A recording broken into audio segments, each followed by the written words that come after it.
Back now at 8:12 with your health and a powerful story for Ovarian Cancer Awareness Month. Yeah, this story all started when Morgan Bellock, a woman from Chicago with dreams of having a family, decided to freeze her eggs. And in that process, doctors made a surprising discovery. We're going to talk to Morgan right here in just a moment. But first, a look at her journey. Morgan Bellock knew she wanted to be a mom one day, but the timing wasn't right for the 34-year-old public relations executive from Chicago. So she decided to freeze her eggs, hoping to have a baby further down the road.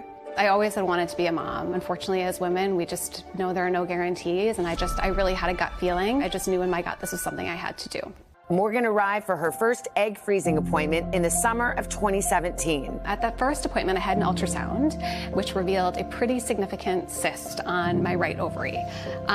They assured me it was benign, 99% chance. So the plan was to pause egg freezing for the time being. The cyst refused to just go away, so doctors operated to remove it. During that surgery, they discovered what Morgan never could have imagined. They found another tumor hiding behind the one that they were removing, and that one was a cancerous tumor.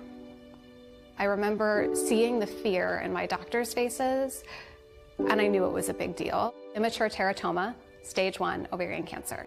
Morgan never experienced any symptoms and had no family history of ovarian cancer. There were no warning signs. She's among the nearly 20,000 women in this country diagnosed with ovarian cancer every year. The disease spreads quickly and aggressively, and many women aren't diagnosed until stage 3 or stage 4. Morgan's life became an urgent fight against cancer, and just weeks after her diagnosis, she was back in surgery. I had to remove my right ovary entirely, but after that, I was given a clean bill of health, which meant I'd have to be very closely monitored for about 5 years. I was told that I was cancer-free. Now, nearly 6 years cancer-free, Morgan is in complete remission. It's crazy to think that I just got really lucky and that there's a very real chance that I wouldn't be here today if I hadn't have gone into that doctor's appointment. As soon as doctors cleared her, Morgan returned to her original goal of freezing her eggs, completing 2 cycles in 2018. And a happy new beginning. She married her husband, Derek, 2 years ago, both eager to start a family. Morgan's life saved in her courageous quest to have another. And Morgan joins us now along with NBC News medical contributor Dr. Natalie Azar. Morgan, it's so nice to have you here. What's it like to watch this journey that you've been on? It's surreal. It feels like yesterday and also forever ago. So.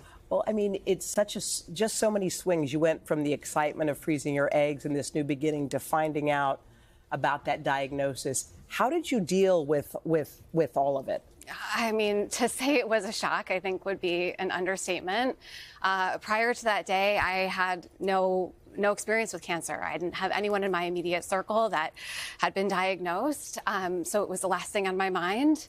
And then all of a sudden I went from being the one diagnosed myself. So it came with a lot of fear, a lot of questions, just a lot of unknown. And I mean, as you said, it's hard to say this word when you're talking about cancer, but you were one of the lucky ones in the sense that they did find it. They found it early. You had surgery. Correct. And now you've been in remission for 6 years. You're cancer-free. Yeah, 6 years. So they found it extremely early, and the plan was to have surgery to remove my right ovary. And as long as it hadn't progressed, that would be it. However, if it had, it would be to chemotherapy due to the kind of tumor and how aggressive it was. You know, Dr. Azar, the thing about this kind of cancer is because she had this ultrasound and the surgery, she was lucky enough to find it. Yeah. But most women aren't having those procedures. No, this was what we call an incidental finding, and it saved her life. And you hear a story like this as a woman and as a medical provider, you say, how is it possible that in this day and age we don't have a reliable screening test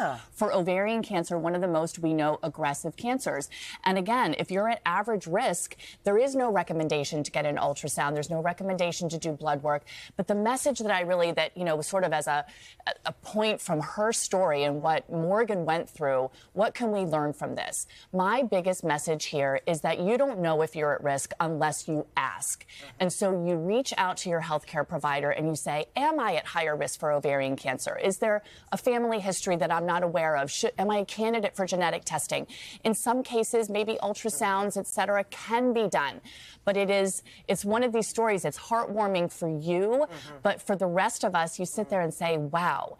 We talk about the symptoms of ovarian cancer, well, I which wanted are to ask so that. vague. Morgan is here because she wants to sound the alarm. Yeah. Exactly. So I went on a deep dive. I'm like, well, what are the symptoms of ovarian cancer? And very generic. Very generic. Could be we anything. have bloating, and we have pelvic pain, early satiety, urinary symptoms. And here's what I would say. In medicine, we also say common things are common. So if you're experiencing some of these symptoms, you don't have to rush to the alarm button and say, oh, my God, this is what it is. But if you're having these symptoms and they're persistent and there's not another explanation for them, you absolutely need to start really researching and making sure it's nothing serious. Did you have any of those symptoms? No, I mean, and that's what's so scary about this. I had no symptoms. I didn't miss any doctor's appointments. I'm like super on top of that part of it. So that part was really challenging for me because there really weren't any symptoms. I think at the point that my cancer was at, it was too early, which I'm grateful for. But there really weren't any of those symptoms that are presented and quite later. Frankly, an ultrasound wouldn't have found it either because you had to do the surgery to find the cancer that you had. Correct. Yeah. And the ultrasound didn't. It found like the initial cyst that was benign. So there was no way of actually, because of where it was placed, there was no way of finding it. Natalie, you talk about how aggressive this cancer is. I mean, if you do have those symptoms and they persist and it's time to go see a doctor, by the time you're seeing those symptoms, is it generally more advanced? I mean, for Morgan, it was stage 1. And that's why she was asymptomatic. But they're saying by the time the symptoms, it could be stage 3, stage 4, and then it's a lot tougher to deal with. Right. Analogous a little bit to pancreatic cancer, right? That's another one that usually presents with symptoms. Once your cancer is presenting with symptoms, it's already more progressed. We don't have that correlate. We don't have mammo. We don't have pap smear for ovarian cancer. But research is ongoing. We can all be hopeful that in our lifetimes for our children and our daughters that's a different story. And Morgan, we're so happy for you. Your husband, Derek, is here in studio with you. You're on your IVF journey. How is that going? Yes. It's challenging, but we're very much still in the midst of it, and we're staying hopeful.